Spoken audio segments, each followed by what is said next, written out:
So you're very welcome back to Unstable TV. Thanks so much for joining us today. So if this is your first time on the channel, do not forget to like, subscribe, comment, share, hit the bell, and if you're back with us again, thank you.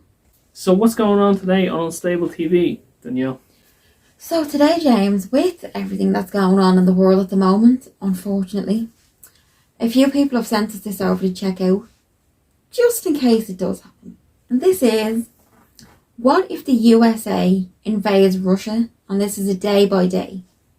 Here's hoping it's not, and we're all just doing this for entertainment, not preparation. So without further ado, let's jump into this for ourselves and you guys. Let's go! Day 1. The plan to invade Russia had been in motion for 3 months, with massive amounts of men and material moved into staging areas around Europe and Japan. The powder keg everyone feared would be lit was about to explode. It all began with Lithuania blocking rail shipments from Russia to the Russian enclave of Kaliningrad, in protest over the war in Ukraine, effectively cutting it off from resupply. For weeks, Russia blustered and threatened and then did the unthinkable. Russian troops crossed the border into Lithuania to seize and secure the railways, linking the critically important Kaliningrad with the motherland. NATO immediately activated its rapid response force, pushing Russian troops out of Lithuania. Now the United States is preparing to do the unthinkable, and something that's very likely to trigger nuclear war. It will invade Russia.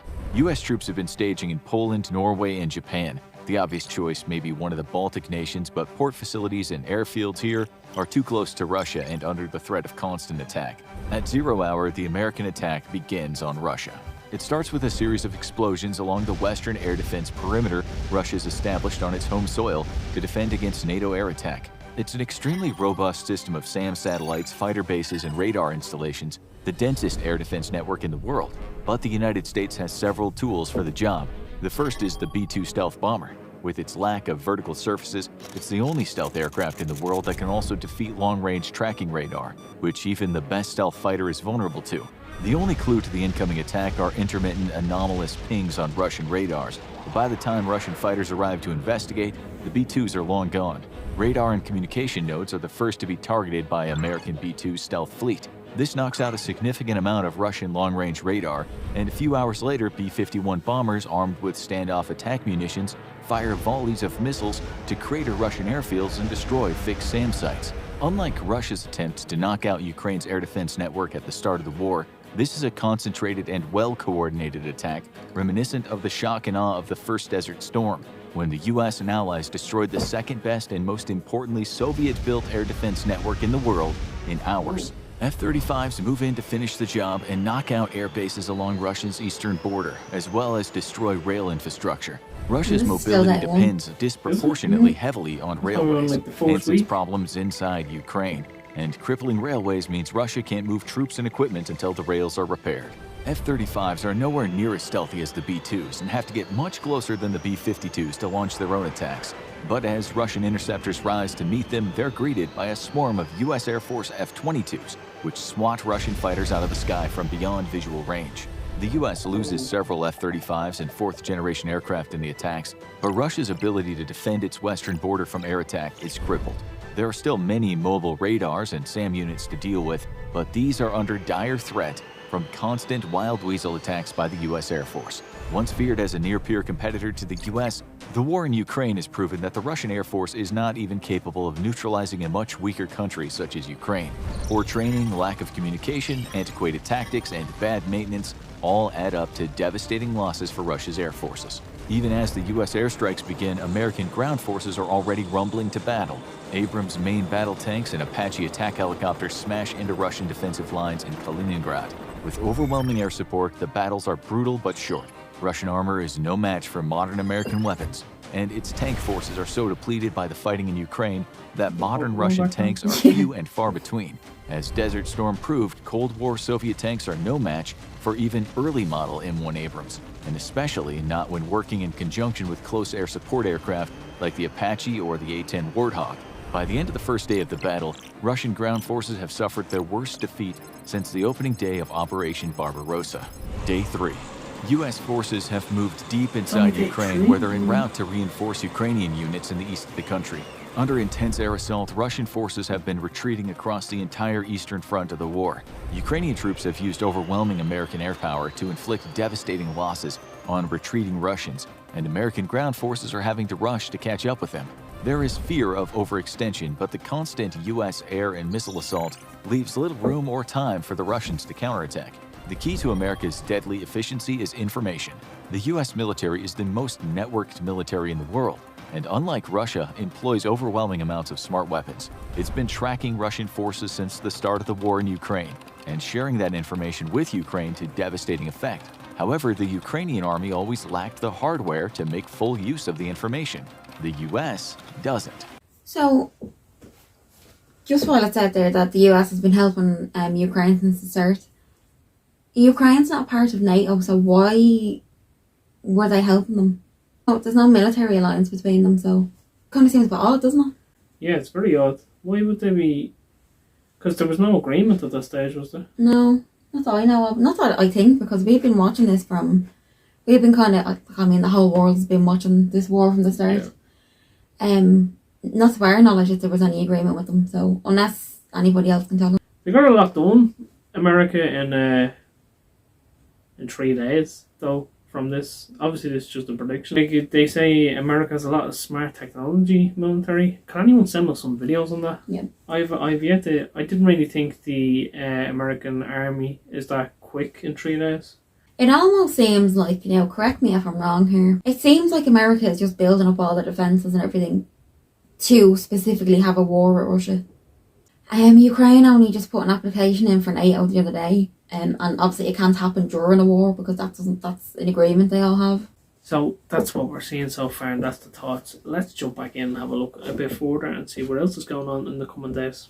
Adding to Russia's woes is a fundamental lack of operational security in its military. Most of Russia's radios are unsecured, allowing the U.S. to scoop up vast amounts of signals intelligence. After spending 20 years hunting down terrorists in the Middle East by snooping through millions of radio and cell phone intercepts, the U.S. has gotten extremely good at the job. This is why in the real world, Russian generals have been dying on a regular basis, their location pinpointed by the U.S. and transmitted to Ukrainian forces. Now that the U.S. hardware is in play, the slaughter is exponentially greater. Russian command chains are broken across the Eastern Front, and its forces in general retreat to more fortified positions inside the cities of eastern Ukraine. Day 7. The battle for Kaliningrad is officially over. The fighting was brutal and intense, but under-equipped and demoralized Russian forces were ultimately overwhelmed by U.S. firepower. Psychological operations against Russian troops have been particularly effective. First is an overwhelming display of U.S. power in the form of precision air and long-range artillery strikes. Then radio broadcasts and even leaflets delivered by the U.S. Air Force promise amnesty for any Russian soldier who surrenders. With a large number of conscripts who are accustomed to poor, even abusive treatment, the psychological operation to demoralize Russian forces has been a great success. It doesn't help that many Russian forces here have been recently rotated out of the brutal fighting in Ukraine. If the Russian army could barely win against Ukraine, what hope does it have against the full might of the U.S. military? In the east of Ukraine, American ground forces have joined the fighting alongside their Ukrainian allies. The arrival of vast amounts of American firepower has reinvigorated Ukraine's frontline forces, who are eager to liberate captured territory. But Russia is an artillery army, meaning they field many times more artillery than any other military in the world. And despite intense counter-battery fire and use of ground attack aircraft, the U.S. is suffering its worst losses since the wars in Iraq and Afghanistan. Day 14. The fighting in Kaliningrad is down to small guerrilla operations by Russian resistance forces. NATO forces from Spain, Germany, Poland, and Italy conduct anti-guerrilla operations, freeing up U.S. forces to continue pushing into the Baltics. Rather than invade the Baltic nations as it once was feared Russia would do in case of a war, the Russian army has chosen to strengthen its defenses along the Baltic border instead. A wise move given the Russian Air Force's inability to deter U.S. air operations. Without adequate air cover, any ground offensive against a military with the largest, most modern air force in the world is doomed to failure. Now U.S. forces execute a push into Belarus from Lithuania and Poland. Belarusian resistance forces have been gathering inside Poland for weeks, undergoing training and being equipped by the U.S. military in anticipation of an operation to liberate their nation from dictator Lukashenko. A popular uprising against Lukashenko severely hampers loyalist forces' ability to repulse the invasion, and Russian forces sent in support are under intense and constant air attack.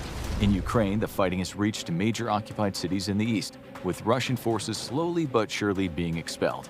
However, urban combat is notoriously difficult and time-consuming, and heavily favors the defender.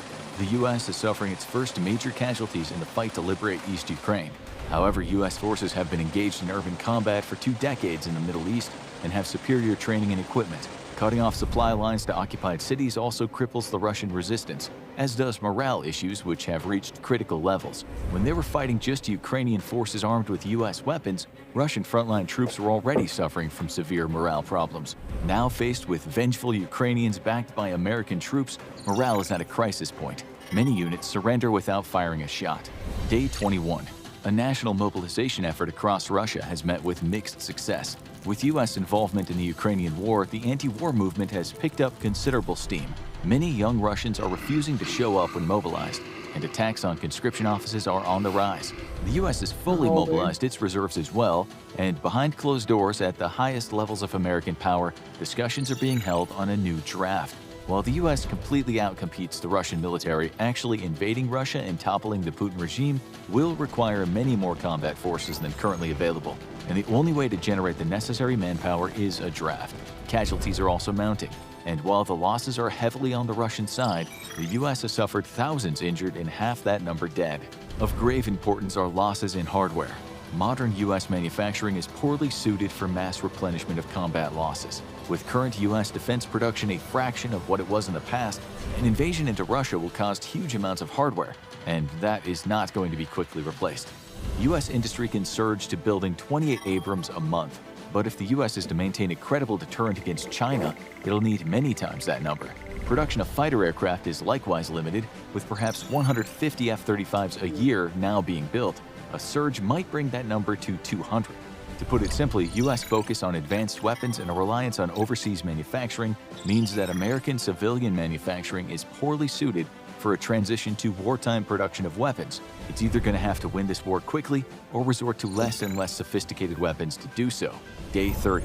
At the end of the first month of fighting, Russian forces have been pushed back to within miles of Ukraine's eastern border with Russia. It's only stubborn resistance inside dense urban cities that's slowing U.S. forces down.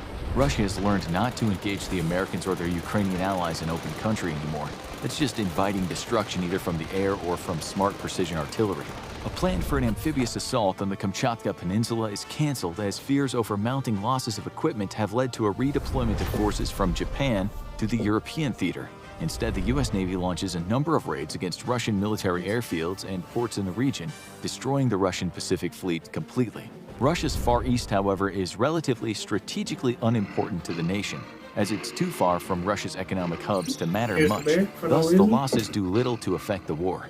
The strategically important port of St. Petersburg has been blockaded since the start of the war, and the U.S. Navy launches periodic strikes against Russian forces in the city. Russia fears an amphibious assault incoming, and American Marines are spotted staging inside of Estonia for just such an operation. But it's a feint meant to draw Russian attention to the defense of the city and away from the fighting in Belarus. Inside Belarus, Lukashenko is a president in exile as U.S. and liberation forces free the capital city and march on a retreating loyalist force, hastily making for the Russian border. Under intense air attack, few of the forces make it to the border with any semblance of cohesion. Once at the border itself, they're met with betrayal. Much like Russia did in our real world to its separatist allies retreating inside Ukraine, the country now refuses to allow non-Russian forces to cross the border. Rather than fight, many surrender. Day 45. U.S. armor chases retreating Russian units across the Ukrainian border and into Russia itself. For the first time since World War II, Russia is now under invasion by a hostile foreign power. Along the Belarusian border, U.S. air and long-range artillery has been devastating Russian defensive positions in anticipation of an assault across the border. Precision strikes have targeted lines of communication, supply depots, and concentrations of heavy equipment. Russia has far more artillery than the U.S. and responds with overwhelming volleys of fire. However, the U.S. is better at counter-battery fire, and artillery duels tend to end with the U.S. on the winning side. U.S. air power has taken significant losses dismantling Russia's vast air defense network, but is still extremely capable and available in large numbers. It's this air power that's most lethal to Russia's artillery forces, who are under regular air attack. US stockpiles of smart weapons have begun to run low, though, after a month and a half of intense combat operations. Dumb bombs are being upgraded with smart kits to make them weapon or GPS guided, and superior targeting capabilities by US planes means that even dumb gravity bombs strike with great precision. By comparison, Russian smart weapon stockpiles are now completely depleted. Already running dangerously low by the 5th month of the war in Ukraine, Russia's stockpiles of modern weapons are all but exhausted. It's now putting Cold War relics into the fight with predictably poor results. But Russia has still a significant pool of manpower and conscripts to throw against the invading US forces. As the invasion of Russia is set to formally begin, American commanders consider the dangerous logistics of going up against hundreds of thousands of Russian conscripts. Even if armed with vastly inferior equipment, the sheer number of defenders means US forces could be overwhelmed if they overextend. The best strategy is to keep those troops from even fighting in the first place. US PSYOPs have been working overtime to demoralize Russian troops and convince the Russian people to rise against the current regime. The US promises that it has no intention of holding any seized Russian territory. In fact, it would be wildly impractical to do so, and instead states that its goal is the removal of the Putin regime. This message resonates with many disenfranchised Russians, especially amongst the younger generations. The crushing defeat suffered by Russian forces in the last 45 days helps steer many toward an unwillingness to fight. But many Russians see it as their duty to defend their homeland from any invader and have fierce loyalty to the Putin regime. A civil war is brewing inside Russia, and it might be the US's only hope of a successful invasion. Without support from the people, it's unlikely an attempt to remove Vladimir Putin from power will be successful. And that's if he doesn't resort to the use of nuclear weapons. Given the Russian military's incompetence, it's all but certain that the US will also face the use of tactical nuclear weapons against its forces. This can only mean one thing: an equal retaliation by the United States. The dangerous climb up the nuclear ladder that only leads to one place: complete annihilation. Despite its vastly superior capabilities, even the US, sole superpower on Earth, simply cannot successfully invade Russia and defeat it without, in effect, defeating itself.